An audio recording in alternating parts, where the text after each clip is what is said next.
여러분 안녕하십니까? 시장을 여는 아침 글로벌식스의 이혜림입니다. 랠리를 해칠 만한 이벤트는 없는 가운데 투자자들은 차익을 실현하면서 다음 이벤트를 대기하고 있습니다. 오늘 장중에 상승세를 나타냈던 지수는 안타깝지만 마감으로는 삼지지수가 모두 약세 마감입니다. 나스닥 지수의 0.42%의 하락, 오늘 엔비디아가 2.5% 약세를 나타냈고요. 다만 테슬라의 주가는 플러스 한 2%대의 상승을 나타냈습니다.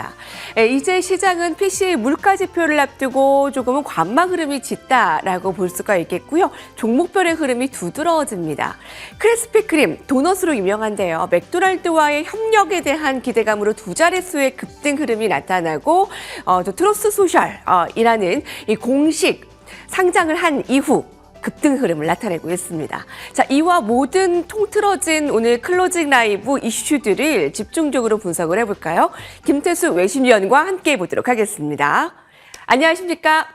네, 안녕하세요. 네, 오늘 휴식을 좀 끝내나 했는데 결국 마감은 하락 마감이네요. 네, 맞습니다. 오전장에는 좀 되돌리나 싶었습니다. 그런데 시장에서 이제 경제 얘기가 계속해서 경제 지표들 얘기 오전장에 나올 때만 해도 괜찮았는데 오후 들어가지고 엔비디아하고 이제 미국 반도체 기업 암에서 조금 주가 하락이 나왔습니다. 엔비디아 같은 경우에는 한국의 SK 하이닉스와 제휴해가지고 공장을 설립하겠다 이런 이슈가 있었음에도 불구하고 구글이나 마이크로소프트가 아무래도 올해부터 수요가 둔화될 것이다라는 얘기가 계속 나왔습니다. 그러면서 이제 주가 버블에 대한 우려도 조금씩 확산되는 모습이었고 그러다 보니까 빠르게 25달러나 주가를 뒤로 되돌리는 이런 모습이 있습니다. 그리고 암도 덩달아서 이제 빠르게 7%나 하락하는 모습이 보였고 주가 지수들이 전반적으로 마이너스로 돌아서는 모습이었습니다. 경제 지표들이 좀 많이 나왔습니다. 인구조사국에서 나온 게 내구재 주문 관련해서 나왔는데 지금 운송 장비나 기계류 쪽이 좀 증가를 했습니다. 그러면서 1.4% 증가하는 모습 보였고요. 내구재 주문은 향후 6개월 동안의 경기 동향을 이렇게 예측할 수 있기 때문에 경제에 대해서 조금 더 긍정적이다라고 평가를 좋을 것 같습니다. 그리고 케이스실러 주택가격지수가 나왔습니다. 케이스실러 주택가격지수는 좀 늦게 나옵니다. 그런데 가장 신뢰도 있다라고 평가가 되기 때문에 많이들 보는데 지금 6% 상승했다라고 1월 달에 이제 그렇게 평가가 됐고요. 샌디에고나 로스앤젤레스 지역에서 한 10% 정도 내외로 많이 올랐다는 소식입니다. 그리고 도널드 트럼프의 그 소셜 미디어 플랫폼이죠. DJT 코드로 지금 거래가 됐는데 시작하자마자 40% 급등하는 모습이 있었습니다. 하지만 결국은 이 매수자들이 시장의 순수한 투자자들이 아니라 트럼프 개인 지지자들이다. 이제 이런 소식이 전해지면서 주가는 되돌려졌고 한 16% 마감하는 선에서 16% 정도 상승하는 선에서 마감이 됐습니다. 역시 이제 이 주식에 대해서는 민주식이 아니냐 하는 얘기도 계속해서 나오고 있는 상황이고요. 그리고 레딧이 이제 IPO 이후에 30% 이상 상승하는 모습을 보였습니다. 지금 역시나 또 민주식에 대한 얘기가 계속 나오면서 레딧이 또 이슈가 되고 있는 모습이고 주가는 또 꾸준히 이렇게 상승을 보이고 있습니다. 테슬라에 대한 얘기가 나왔는데 어제도 잠깐 언급을 해드렸는데 자율주행 소프트웨어를 갖다가 이제 무료 평가판 한 달치를 갖다 제공을 한다 이런 얘기가 구체적으로 좀 나왔습니다. 그러면서 이제 완전 자율주행이다라고 이렇게 불려지는데 한 3% 정도 상승해서 마감을 했습니다. 지금 자율주행에 대한 기술이 그 테슬라가 경쟁사들에 비해서 굉장히 늦다라고 평가가 되고 있었는데 완전 자율주행 소프트웨어를 내놨음에도 불구하고 주가가 요 정도 선에서 기술적으로는 20일 이평선에도 막혀있는 이런 모습을 보이는 거는 아직 뭔가 주가 탄력을 받기에는 조금 부족하지 않나 그렇게 평가들이 되고 있습니다. 시장의 반도체 쪽이 움직이면서 이제 필라델피아 반도체 지수가 하락 전환해가지고 이렇게 좀 떨어지는 모습 보이는데 그래도 아직까지 상승 트렌드는 유지하고 있다라는 측면에서 인공지능과 반도체 주식들의 약간의 가격 조정에도 불구하고 장기적인 어떤 추세는 아직 변하지 않는 이런 전망을 가지고 있고요.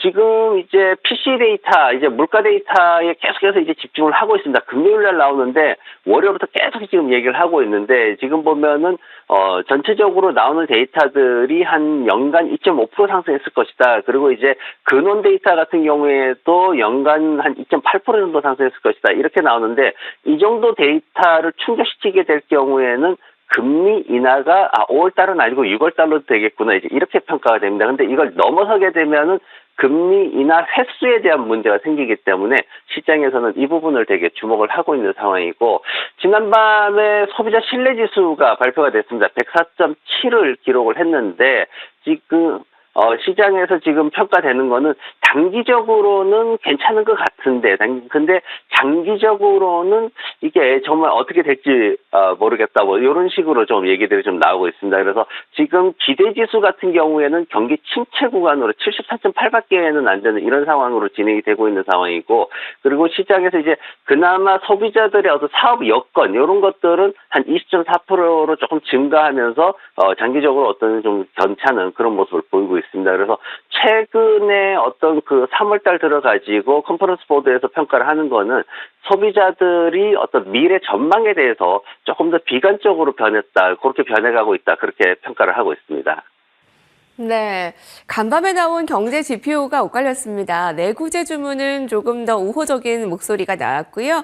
소비자 기대 지수는 조금 부정적인 인식이 나왔습니다만, 가장 중요한 건 이번 주 현지 시간 29일 PCE 물가 지표와 그리고 아직 남겨진 페드 당국자 의원들의 발언입니다.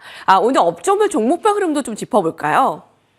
네, 3대 지수가 모두 막판에 마이너스로 전환되면서 대부분의 업종도 하락세를 보였습니다. 특히 유틸리티나 에너지, 정보기술 업종이 가장 부진한 모습을 보였고요. 필수 소비재와 헬스케어 업종만이 상승하는 모습을 보였습니다. 필수 소비재 업종이 식음료나 담배 등의 산업으로 구성되어 있는데, 지난밤에 월마트에 대한 장기 전망이 굉장히 이슈가 됐습니다. 월마트 매출의 60%가 식음료로 구성이 돼 있어가지고 필수 소비재로 이렇게 구분이 되고 있습니다.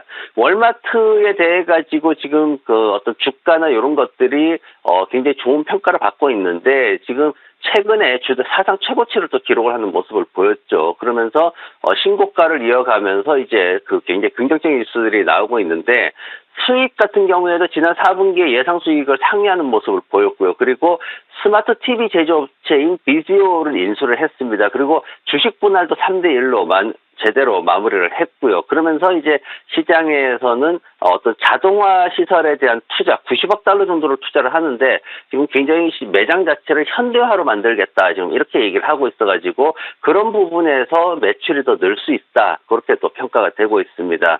그리고 최근에 달러트리가 실적이 굉장히 안 좋았습니다. 이제 굉장히 저가형 매장인데 한 1000개 정도의 매장을 폐쇄하겠다라고 밝혔기 때문에 이런 부분들이 월마트가 상대적인 또 수혜를 받을 수 있는 그런 부분들이 있고, 다만 이제 다 좋은 상황들이 진행이 되고 있는데, 월마트가 아마존 프라임과 같은 이제 구독 서비스를 좀 본격적으로 하려고 하는데, 이 부분이 비용 대비해서 수익을 얼마나 가져올 수 있을지 이 부분에 대해서는 아직 미지수다라고 평가를 받고 있기 때문에, 어떤 전반적으로 소매업체들의 흐름은 굉장히 좀 엇갈리는 모습으로 가고 있습니다. 그래서 어떤 산업에서 소매 기업들이 주가를 올릴 수 있을지는 앞으로 좀 더 지켜봐야 되는 상황이기 때문에 그런 부분들을 좀 주의하셔야 될 것 같습니다. 그리고 지난밤에 이제 나왔던 대표적인 그 기업들 UPS가 있고 포드가 있는데, 먼저 UPS부터 살펴보면은 UPS는 지금 2026년도 가이던스를 내놨는데 굉장히 좋게 내놨습니다. 목표 매출이나 순이익 같은 경우에도 시장 예상치를 갖다가 모두 넘어서는 이런 데이터를 발표를 했는데, 문제는 뭐냐면은 2026년도는 이제 앞으로 다가올 거고 2024년도는 어떠냐라고 봤더니 수익이 전년 동기 대비해서 40% 하락할 것이다, 이렇게 얘기를 했습니다.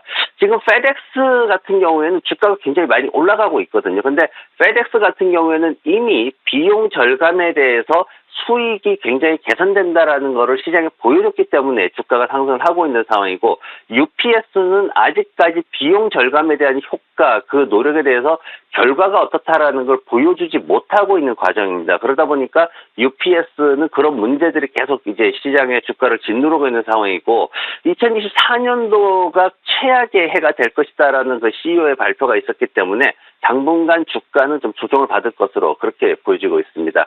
그리고 포드가 지금 뜻하지 않은 일이 생겼습니다. 볼티모어 교량이 붕괴되는 사고가 있었는데, 메릴랜드에 있는 이 볼티모어 항 같은 경우에는 한 75만 대 정도의 자동차를 이제 선적하는 그런 항구입니다. 굉장히 큰데 지금 이제 시장에서는 이 항구의 교량이 붕괴된 거에 있어가지고 어느 정도 영향을 미칠 것이냐, 일부에서는 뭐 미미할 것이다라고 얘기하지만 전반적인 흐름에서는 부품이나 완성차 배송에 상당한 지연이 있을 것이다, 이렇게 평가가 되고 있습니다. 그래서 자동차 혁신연합 쪽에서 나오는 거는 전반적으로 혼란이 좀 있을 것이다라는 그런 얘기가 나오고 있고요. 그리고 브레이크웨이브라는 곳에서 이제 투자회사에서 나오는 거는 굉장히 중요한 항구인데 여기에서 이제 지연이 되게 되면은 완성차 배송에도 문제가 있을 것이다, 이렇게 얘기가 나오고 있습니다. 그래서 가장 대표적으로 영향을 받는 게 포드와 GM이기 때문에 이 두 회사가 앞으로 배송 지연이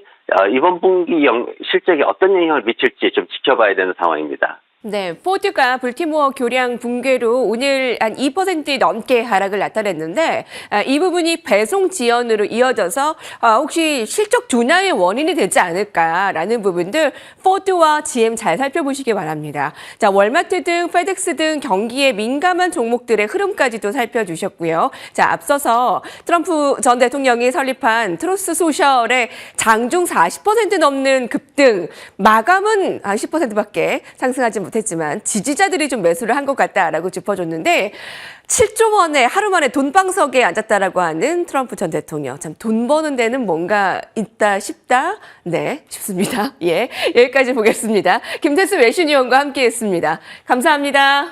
네, 고맙습니다.